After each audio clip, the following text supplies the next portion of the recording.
Hi, and welcome back to English Lessons with Stephanie. This is Speaking Lesson 8. We've got a great lesson today. We'll start by setting some goals for the lesson, and then we'll continue with how to pronounce the double C. We'll have two speaking topics today, the keys to success and making resolutions, and we'll end with some grammar practice on making comparisons. So remember these speaking tips. Try your best to relax. Pour yourself a cup of hot tea. Smile, and remember, this is just practice. Next, speak as loudly as you would normally. Pretend you're just talking to a friend. And finally, remember that it's okay to make mistakes. We're just trying to do a little better than we did last time. For our goals today, think about what you want to improve. Is it pronunciation, fluency, accuracy, variety, or mastery? Or maybe you want to work on a little bit of everything. Our pronunciation topic today is the double C. So the letter C can make two sounds, the K sound like the letter K, or the S sound like the letter S. In the first column, we have examples of when C makes the K sound, like cat, cool, and cucumber. In the second column, we have examples of when the C makes the S sound. That's when we have the combinations CI, CE, or CY. For example, our first word, science, we have the CI and the CE, or face, accept, or receive, precise, decide, or, in our last word, bicycle, we have the CY making the S sound, and the second C making the K sound, bicycle. So when a C is followed by any letters except for I, E, or Y, it makes the K sound.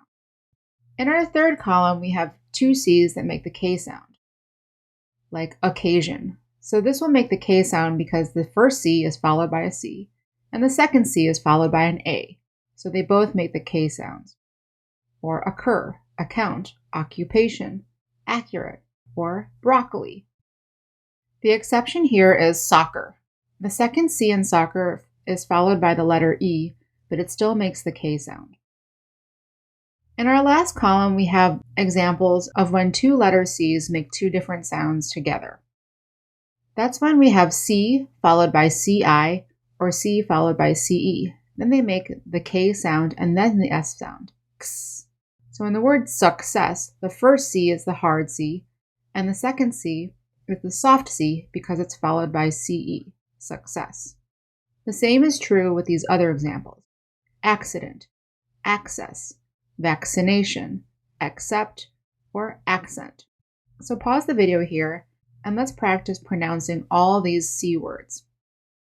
And when you're finished, unpause the video and move on. Our first conversation topic is keys to success. So remember that a key is an important part of something. So a key to success means an important part of success. Our first question is, what are the keys to learning English? So you would want to answer this question by saying it's key to plus a verb, or it's important to plus a verb. It means the same thing. So for example, you could say it's key to practice every day, or it's important to practice every day. Secondly, you could say the key is, and then to plus a verb. The key is to practice every day, or use the gerund form, verb plus an ing. The key is practicing every day. Our next question is, what is the key to a good relationship? So remember, a relationship is a connection, and this question is asking about connections between people. So what do you think is important to have a good relationship with someone else? You would want to answer this question in the same way that we answer the first question, by saying it's key to, or it's important to, or the key is, etc. The last question is, what is the key to achieving our goals? Now, the reading this week gave us several examples of what's key to achieving our goals. Let's see if you can remember and repeat what the reading said this week about achieving our goals. So let's talk. Pause the video, answer these three questions, and then unpause the video and move on. Our next conversation topic is resolutions. Remember, resolutions are the small goals we make for ourselves at the beginning of a year. Our first question is, did you make New Year's resolutions this year? Why or why not? So you could answer, yes, I made resolutions because, or no, I didn't make resolutions because. And you would follow this because with a subject and a verb, a complete sentence. This question could be answered in the present tense or in the simple past tense. For example, yes, I made resolutions because I like to make resolutions. Or no, I didn't make resolutions because I didn't have time.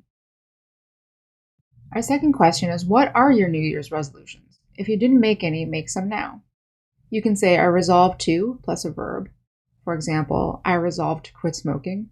Or I will plus a verb, like I will quit smoking.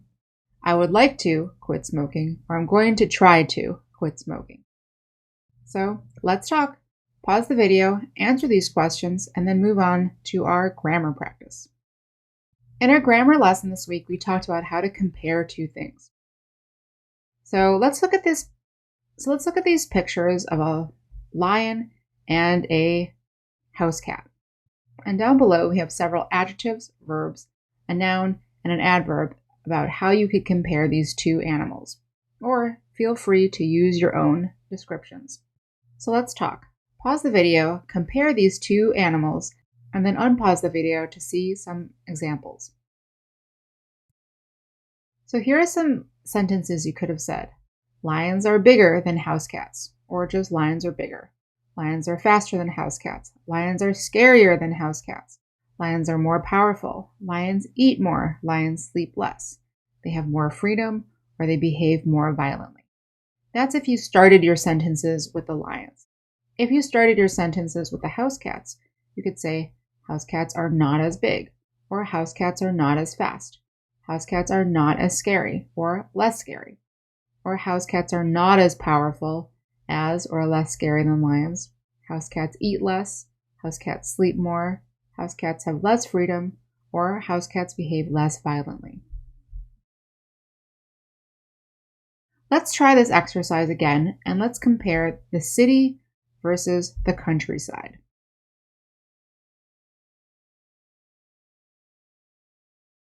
Again, down below, I've listed some adjectives, verbs, nouns, and an adverb phrase for you to try and make these comparisons, or you can use your own. So, let's talk. Pause the video, compare these two places, and then unpause the video to see some examples. So again, here are some examples that you could have said. Cities are more crowded. Cities are not as calm. Cities are noisier. Cities cost more to live in. Cities have more people and more pollution. Or you can live more peacefully in the countryside. If you started your sentences with the countryside, you could say the countryside is not as crowded. The countryside is calmer. The countryside is less noisy or not as noisy. The countryside costs less to live in. The countryside has fewer people and less pollution. Or you can live less peacefully in the city.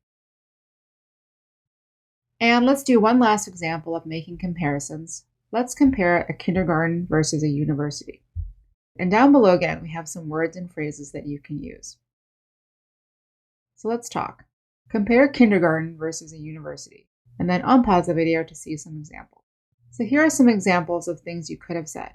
Kindergarten students are younger than university students. University classes are more complicated.